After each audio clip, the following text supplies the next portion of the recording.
السلام عليكم ورحمة الله وبركاته. أهلا بكم في قناة العشاب الصغير. كل عام وأنتم بخير. تقريبا كلنا خلصنا امتحانات، يا رب بالتوفيق والنجاح إن شاء الله تعالى.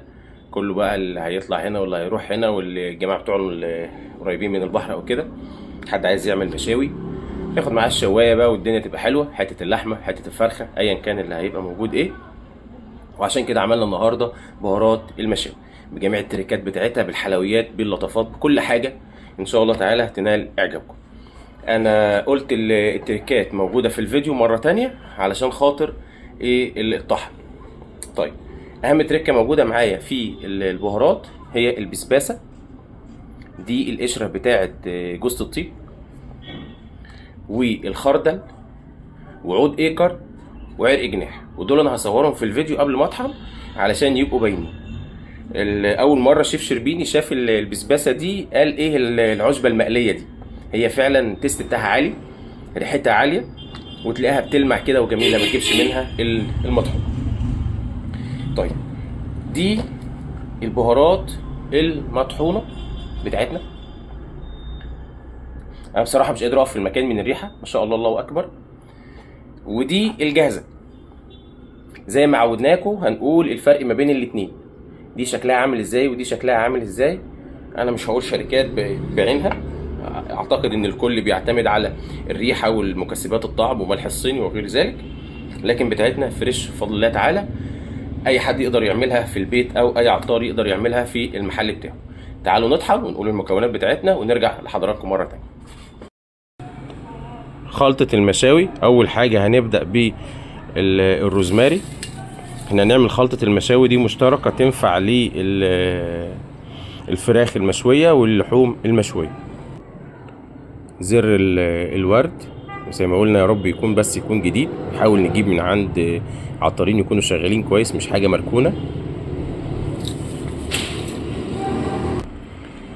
القرفه، سواء كانت القرفه السيجار او القرفه الكسر، ولو اني انا افضل الكسر شويه، وكل ما تكون القرفه اخف في السمك بتاعها كل ما بتكون اجود. زنجبيل اللي هو الصيني الابيض، زعتر سواء بلدي او تونسي ايا كان النوع، المهم انه يكون زعتر ريحته تكون كويسه ويكون جديد. كزبره بلدي او سوري.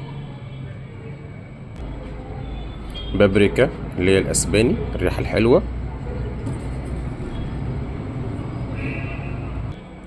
الثوم والبصل الشرايح، لو مفيش هنستخدم البودر عادي، ولو اني بفضل الشرايح بيبقى طعمه فيه وقوة النفاذية بتاعته بتبقى عالية، بيديك تست عالي اعلى بكتير قوي من البودر، لان مهما كان البودر في الاخر ما هو الا حاجة زي كده مطحونة وعليها مكسبات ريحة وطعم ودقيق.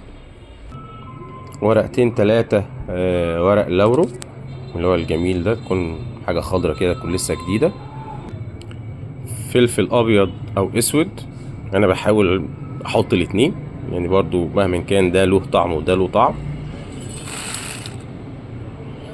لو مفيش غير اسود مفيش مشاكل، مفيش غير الابيض، المهم ان انا استخدم حاجة في الاتنين، عايز اخلطهم برضو بيدي معايا تيست اعلى. كركم هندي، كركم فيه لعب كتير، اتمنى ان احنا نجيب من عطارين يكون موثوق فيهم. خلطة الكاري، يعني في فيديو من الفيديوهات هعمل الكاري ده علشان خاطر نبعد عن الجاهز. كبابة صيني، حبهان، هنقول طبعا المقادير بتاعتها بكل صنف بالمعلقة وبالجرام. واخيرا جوز الطيب، نطلع برضو من الحلال والحرام، اللي عاوز يحطها يحطها، مش عاوز يحطها ده شيء يرجع له، احنا بنتكلم كتتبيلة بهارات كاملة. احنا بكده نكون عملنا تتبيلة المشاوي كاملة، ناقص حاجتين بساط تركتين من الاخر يعني هنقولهم من بعد الطحن. هنخلص طحن ونشوف ايه اللي ناقص من تتبيلة البهارات المشاوي. قبل ما نطحن كان في حاجتين لازم يتضافوا او 3. اول حاجة اللي هي البسباسة دي بتدي تيست عالي جدا. دي اللي هي القشرة بتاعت جوزة الطيب. وعرق جناح، حاجة اسمها عرق جناح، ريحته قوية جدا.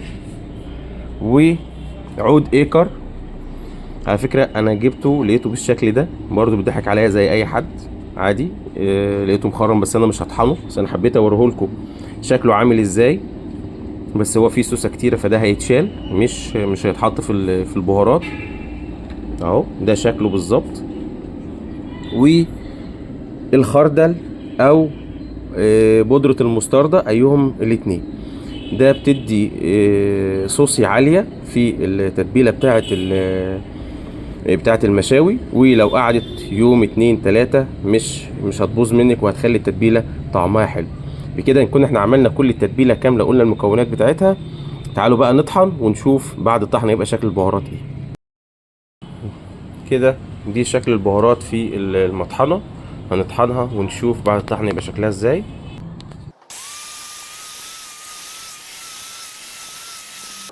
دي كده شكلها بعد الطحن. اللهم بارك، ريحتها قوية جدا جدا، ما شاء الله ما شاء الله. رجعنا لكم مرة تانية بعد ما صورنا البهارات المشاوي بالتكات والتركات بتاعتها، وصورنا الأعشاب وإيه اللي ضحك علينا فيه وجالنا مش كويس. اللي عاوز أي سؤال يخص البهارات تحت أمركم، سيبوا لنا الكومنتات.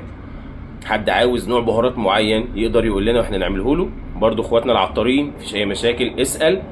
احنا برضو العلم ده ما كانش بتاعنا، ده بتاع ناس تانية، بس احنا بننقله. لو في اي سؤال تحت امرك.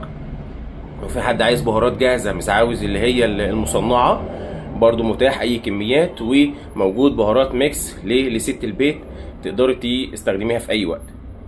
بكده نكون خلصت حلقة النهاردة، واشوفكم على خير في بهارات جديدة مع العشاب الصغير. السلام عليكم ورحمة الله وبركاته.